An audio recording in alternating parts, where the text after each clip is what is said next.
स्वागत है आप सभी स्टूडेंटों का जेएमबी स्टडी भारत में। तो आज हम स्टडी करते हैं अंगद सर के 7 कक्षा 9वीं की गणित के अध्याय 9 व्रत का। ये व्रत का भाग नंबर 9 है, जिसमें हम जानेंगे प्रश्नावली 9.2 के भाग 3 में प्रश्न क्रमांक 3 का संपूर्ण हल। इससे पहले यदि आपने हमारे चैनल जेएमबी स्टडी भारत को सब्सक्राइब नहीं किया है तो सब्सक्राइब कीजिए, ताकि इसी प्रकार की वीडियो आपको सबसे पहले मिल सके। तो आइए हम देखते हैं प्रश्न नंबर 3 क्या कहता है।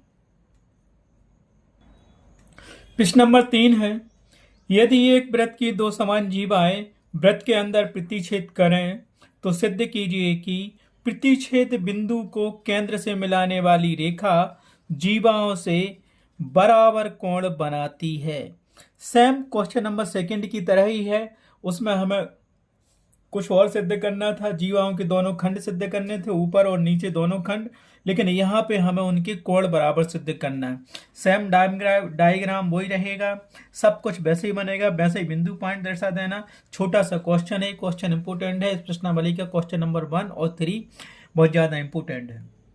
ठीक है, तो सबसे पहले हम देख लेते हैं, जो दिया गया उसको लिख लो, जो सिद्ध करना है उसको लिख लो। एक सर्किल की रचना कर लो, उसका केंद्र बिंदु मान लो, दो जीवाएं खींच लो और उनको प्रतिच्छेद बिंदु को कुछ नाम दे दो।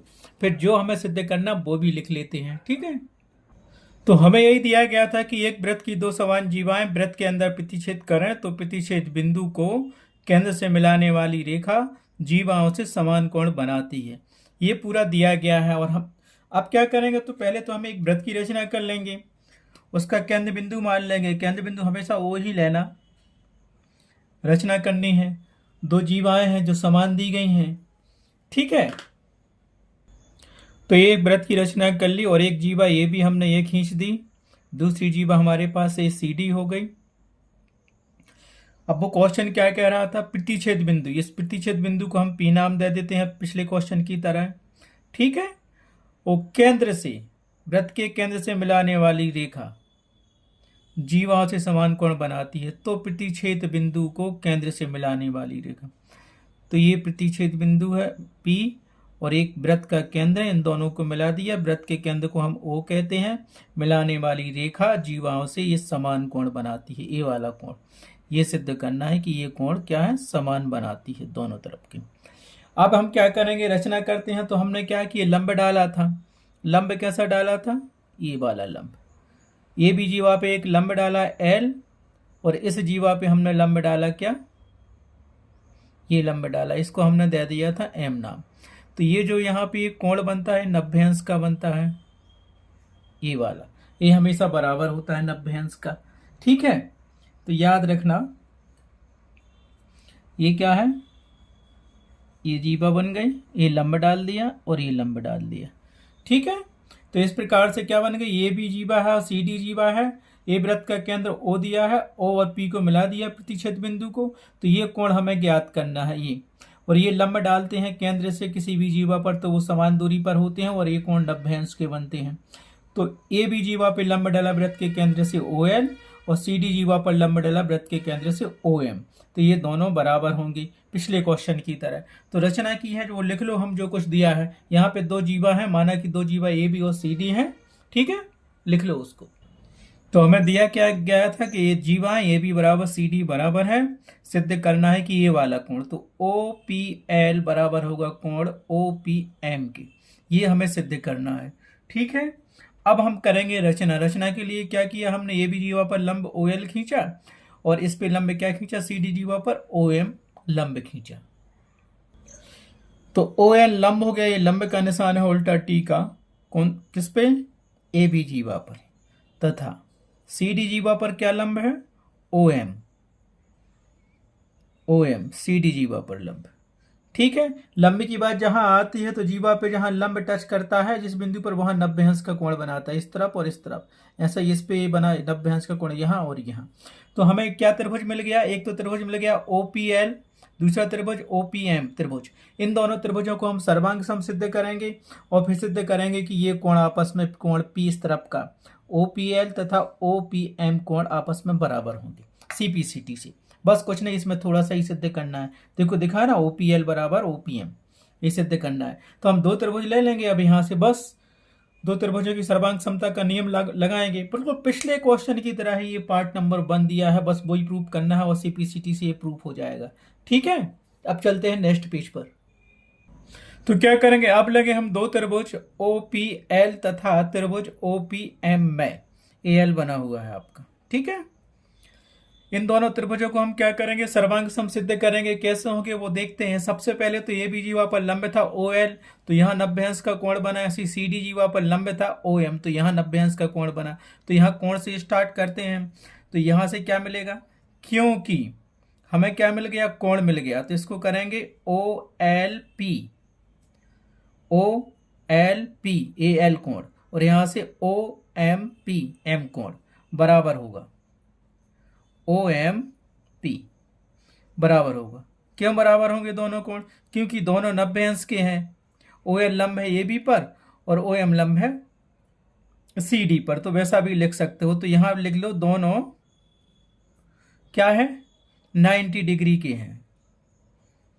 हैं, इसलिए ये दोनों क्या आपस में बराबर होंगे। ठीक है, अब दूसरी चीज यहां क्या मिली, देखो दोनों त्रिभुजों में क्या है, OP कॉमन है, तो इसको लिख लो OP बराबर OP, और यहां लिख दो क्यों बराबर है, हिंदी में इसको बोलते उभयनिष्ठ है।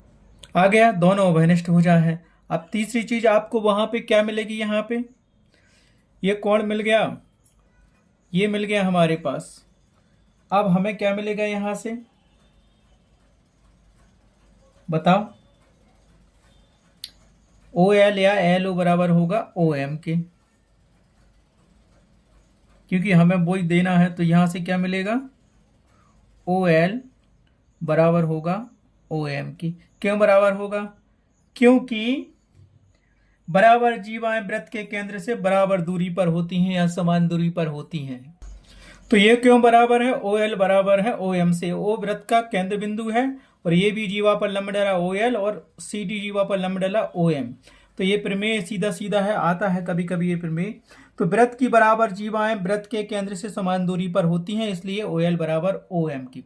तो एक त्रिभुज को सर्वांग सम सिद्ध करने के लिए कोई 3 चीजें होना चाहिए। तो यहाँ कोण आ गया, एक भुजा A आ गई, एक भुजा A आ गई। तो यहाँ क्या, कौन सर्वांग समता का कौन सा नियम लगेगा, पिछले क्वेश्चन की तरह समकोण कर्ण भुजा सर्वांग समता नियम से, RHS। इसको आप ये नहीं कह सकते कि AASS, गलत है वो।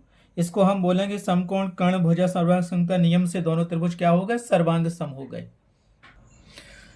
तो RHS समकोण कर्ण भुजा सर्वांग समता नियम से त्रिभुज OPL सर्वांग सम होगा। ये सर्वांग समता का निशान है त्रिभुज OPM की। और जब दो त्रिभुज सर्वांग सम हो जाते हैं तो अब उसमें हमें क्या प्रूव करना था, उसी त्रिभुज के अंदर आ रहा है एक क्या, OPL और OPM कोण, जो हमें प्रूव करना था। तो यहां से हम लिख सकते हैं, क्या लिख सकते हैं यहां पे, इसीलिए कोण OPL बराबर होगा कोण OPM की। रीजन दे दो, रीजन क्या होगा, CPCT से। हिंदी में इसको बोलते हैं जब दो त्रिभुज सर्वांग सम होते हैं तो उनके संगत अवयव या संगत भाग आपस में बराबर होते हैं। तो ये दो त्रिभुज सर्वांग सम हो गए तो उसी के अंदर का ये कोण है, आपस में ये कोण भी बराबर होंगे। और यही हमें क्या करना था, यही हमें सिद्ध करना था कि एक वृत्त की दो समान जीवा वृत्त के अंदर प्रतिच्छेद करें तो वो प्रतिच्छेद बिंदु को केंद्र से मिलाने वाली रेखा जीवाओं से बराबर कोण बनाती है। तो यही सिद्ध करना था, यह सिद्ध हुआ। क्या हुआ, यही सिद्ध करना था। अतः स्पष्ट है कि, तो क्या हुआ, अतः स्पष्ट है कि एक वृत्त की दो समान जीवाएं वृत्त के अंदर प्रतिच्छेद करें तो प्रतिच्छेद बिंदु को केंद्र से मिलाने वाली रेखा जीवाओं से बराबर कोण बनाती है। और लास्ट में लिख दिया इति सिद्धम, यह सिद्ध हुआ। बिल्कुल डिक्ट ऐसे लिखना। अगर 5 नंबर का होगा तो आपको 5 नंबर दिए जाएंगे। इस प्रकार आज की वीडियो में बस इतना ही। ये प्रश्नावली 9.2 का क्वेश्चन नंबर 3 था। नेक्स्ट वीडियो में हम देखेंगे नेक्स्ट क्वेश्चन को। Thanks for watching my video.